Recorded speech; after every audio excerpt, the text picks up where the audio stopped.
Section 2, Chapter 6, Two Sides of the Same Story, Hitler Jugend and Lutheran Pastors.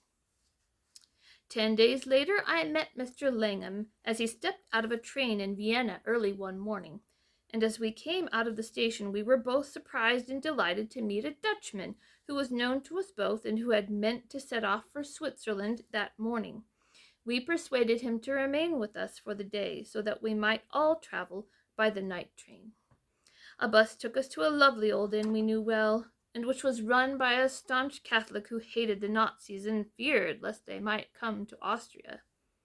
The Dutchman, whom I will call Dr. Holland, spoke fluent German and ordered lunch, and we then settled down to compare our experiences not only in Germany, but in other countries where the repercussions of Nazism were being increasingly felt, such as Hungary and Bulgaria. After discussing the dangers of the whole political situation, our talk turned to the question of the youth in Germany, and in particular to the vitality and enthusiasm of the Hitler Jugend, as we had seen it not only in big assemblies of youth, but in the activities of village groups or small summer camps. I think, I said, that what has misled visitors to Germany and puzzled them is the obvious sense of freedom and purpose that has come to the young members of a movement that in fact takes away all freedom. But think for a moment, said Dr. Holland, what sort of freedom these people have had. Think of the years of unhappiness and insecurity in many of their homes. Very few people who have not stayed with German families in recent years realize the appalling strain through which the ordinary household has passed since 1914. After all the horrors of war and blockade came the collapse of the mark, which was perhaps the most tragic blow of all. But wasn't that the fault of the German financiers, I asked? Opinions differ, said the Englishman, but the suffering was the same. You remember something of that? Goodness, do I not, I replied. Money seemed mad, and the most careful housewife dare not keep even a few shillings for a day or two, because it might be worth nothing. I remember one mother who had bought dozens of pairs of boots and shoes with every penny that came her way, because they would have permanent value which their money had lost. Then again you will remember our mutual friend, the professor in Leipzig, who bought opera tickets for his boys for 3 months ahead, although they had scarcely enough to live on. Whoever was to blame, it was one of the most desperate situations I have ever seen in a nation. I shall always remember going into a china shop in Dresden I knew well. It was kept by an old widow whose son had been killed in the last war. I can see her now, sitting behind her counter, old and thin and ill, and I found later, very hungry. I asked her the price of a vase, and in a voice broken with sobs she replied, I don't know. Stupidly, I had gone in during the lunch hour, and it was during that time the value of the mark changed each day, and no one dared sell anything between noon and 2 p.m. when they would learn what the new level was to be. Anyone, said Dr. Holland, who knew Germany then and has since seen this terrible unemployment, will realize that many young Germans come from homes where there was not only physical and material insecurity, but also little moral or spiritual health to be found. Many parents, feeling that their very existence was at stake and having no real philosophy or religion to fall back on, did not give their children a happy or positive outlook on life. And I don't think many young Germans were conscious of freedom. Anyhow, I doubt, said Mr. Langham, whether there is anything more shattering than to face unemployment at the threshold of life, and after a great struggle to get through the university to find you are not wanted. I'm afraid that some of the cruel young Nazis are really pathological as the result of their deep sense of injustice. It is hardly surprising that the unemployed intelligentsia have crowded into a movement that not only tells them there is a big future ahead for them, but immediately offers them posts of influence and sometimes of real power. They are also told that in helping to lead this revolution for the resurrection of Germany, they are part of something of tremendous historic significance. Oh yes, I said. I see how attractive and tempting the work. But it is terrible that some of them who know better should betray their own intellectual integrity. I rather think many of them rationalize that by saying that if they are all in the movement, they may influence it along sounder lines, said Dr. Holland. What is certain is that a situation involving thousands of students without faith or work is likely to provide a prophet, be he true or false, with a following. As I see it, there is something much more profound in the movement than can be expressed in either political or economic terms. It has got hold of the younger crowd because it has met certain fundamental needs which can only be called religious. That is exactly the impression I gained, I said, and yet it is an aspect of the revolution, the significance of which people in England, at any rate, are extremely slow to grasp. Well, of course, Mr. Langham replied, it is not very easy unless you have been at youth camps or Nuremberg. But do tell us your impression of Hitler's speeches on youth. I should be very much interested in that, added Dr. Holland, because I have never actually heard Hitler speak, and I remain puzzled by the immense power he wields. He looks such a horrible man, and his voice is harsh and ugly. The anemic-looking waiter, who evidently understood English, was just placing a dish of spätzle on the table, and in an anxious tone whispered to Dr. Holland, "Excuse me, sir, it may be all right for the lady to talk about the German Führer like that, but for you it may be very dangerous when you return to Germany, for even in Austria there are many spies." "For heaven's sake," said Dr. Holland, "don't take me for a German. Thank God I am a Dutch citizen and not a citizen of the Third Reich." At this, the waiter, after taking a quick look round, leaned over the table and with a wry smile said, "Then please talk very loud." We laughed and then went on with our conversation. "Let me tell you," I said, "of some of the things Hitler says to youth which strike me as being particularly dangerous, because the principles he states are often true, although his application of them is entirely false. To illustrate this, I will tell you of some of the things he said in the early days of the movement when I was listening to him in the hope that I should hear him declare his program. Imagine my surprise when I tell you that during a speech lasting for an hour and a half, he made no reference to either economic or political plans. He cut right below all the practical side of the revolution, and hammered at what he called their faith. Mind you, a great deal of what he said was pure mumbo-jumbo, but he did say two very important things, and said them again and again in different forms, and it was these things that roused the most almost delirious enthusiasm of the crowd before him. As usual, he started by drawing an exaggerated picture of the policy of various parties since the war, and their failure to bring unity, peace, or prosperity to Germany. It was a completely distorted account, but one could scarcely expect boys of that age to be able to check up on what he said. He went on to draw a really terrifying picture of Germany when he came to power. This was the more impressive because so many boys in his audience must have been well aware of the despondency and discouragement of their parents, and many had also experienced the dire results of mass unemployment. With consummate skill, he got his audience to feel the despair and desolation of Germany, and then, working himself up into a frenzy, he thundered at this youthful crowd. I do not remember all his words, but the main points remain vividly in my mind.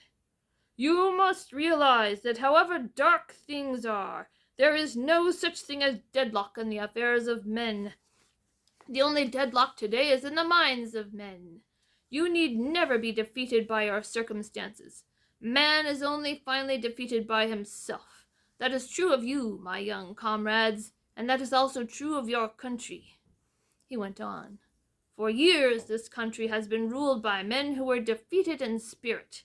Their favorite theme was that there was no way out, and that the fault was everyone else's but their own. You have heard them say again and again that all the desolation and distress in Germany was due first to defeat and secondly to forces outside this country. I deny all that. Germany was never defeated except in the minds of cowardly politicians. It is true that outside enemies have tried and will continue to try to crush Germany and to keep her from taking her place among free and great powers. I am not afraid of outside powers. You are not afraid. You know your destiny. The destiny of the fatherland is not decided by a lot of chattering politicians in other countries. No power, no country in the world can stop Germany from rising again. He had worked up his audience into a frenzy of excitement now, but he went on with unabated fury. Politicians all the world over talk of difficulties. Let them do it. We are not interested in difficulties. We are only interested in success. I tell you to strike out the word impossible from your vocabulary. There is a way out, and you, my young comrades, will find it. I tell you the resurrection of Germany from dust and ashes to a powerful and unified country does not depend on outside forces. It does not depend on faint-hearted politicians. It depends on you. Hitler halted for a moment, overcome by his own passion, while the youthful audience seemed almost intoxicated. He wiped his brow, and his voice became quieter and more appealing as he held out his hand, saying, "You, my young comrades, are Germany's future, and her future is safe with you. Germany has been kicked, scorned, and driven to despair, and none within her have had the courage to revolt and to defend her right to live. If you are passionately, blindly loyal and obedient, then I tell you that in 5 years' time from now things will happen that will startle the world. I bring you a faith that cannot be defeated." Then ingratiatingly he went on, "But my young friends, you cannot achieve this miracle as individuals. You cannot achieve it unless you realize that it is the community and not the individual that matters, and unless you give yourselves up completely to the service of the fatherland. That means that you care about Germans because they are Germans, and you do not care any more what their fathers earned nor what their religion is. Don't think the mere wearing of a brown uniform makes you a good National Socialist. You are only a good National Socialist if in your heart you are deeply unhappy while a single German is unemployed. Thanks to the cowardice of her politicians, the divisions of Germany have been one of the causes of her despair. What country wants 23 political parties?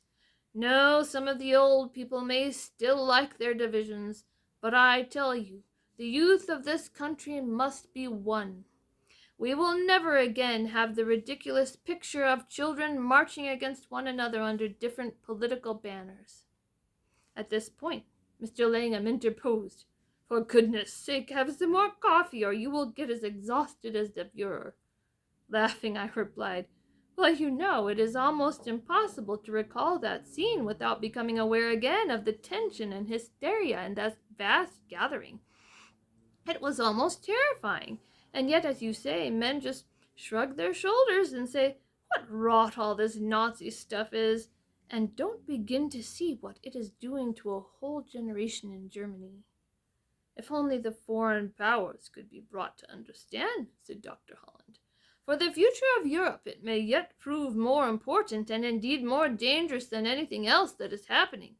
A movement of this sort has dynamic power which will have repercussions throughout the world, because there are present at most of their great youth rallies young men from many other countries who are likely to be impressed with all this. And in addition, you have these unofficial ambassadors, the von Ribbentrops, the cream of the Nazi youth, traveling to all parts of the globe." "I know well enough," I answered, "that some English students traveling through Germany and staying at youth hostels are profoundly impressed, and when I ask them why, they reply, 'It is wonderful to meet people so intensely alive and so full of aim and purpose. They at least know what they believe and what they want.'" What gives all this an alarming and even sinister character is that some of the things that Hitler says to them are in themselves true. It amazes me that some people in our own countries seem to imagine that Hitler stands up and describes all the beastly sadistic orgies he can imagine and thereby attracts the wholehearted enthusiasm of youth. Were he to do so, he would be far less dangerous and certainly far less powerful, because he would then only attract the criminal or the pathological types, whereas now he gets the energy, the enthusiasm, and the generous response of the best elements in the youth of the country. Then again, said Mr. Langham, the other factor that is too often forgotten is that the youth Hitler lashed into a frenzy of excitement and determination by the vision he gave that day of what miracles might happen in Germany in a few years' time, are now able to see that much of what he promised has already come. And even if his speeches this year were, as you said earlier, much less effective, the youth had the demonstration of the vast throng gathered at Nuremberg, and must have felt that the promises Hitler made had indeed been fulfilled. What a land of contrasts it is, said Mr. Langham. For while you were listening to Hitler addressing thousands of young Germans, I was seeing a very different picture, a secret meeting of Protestant pastors. Could you tell us about that? We exclaimed. Yes, he replied, looking around. There is no one about just now, for even the waiter had moved off. But I will mention no names. I was staying with a Lutheran pastor in South Germany when a letter came from one of the leading pastors in that district. The letter was brought by hand because it would have been dangerous to post it. A copy of it had been sent to all the pastors in the district who belonged to the confessional church group, and to any who lived beyond the district, but who could arrange to stay with friends for a few days. The letter was a summons to a secret meeting in a small hotel on the outskirts of the town. A well-known leader in the confessional church had arrived from Berlin at this hotel to report to those who wished to hear the results of a recent meeting between a delegation of pastors and the Nazi Minister of Church Affairs, Herr Karl.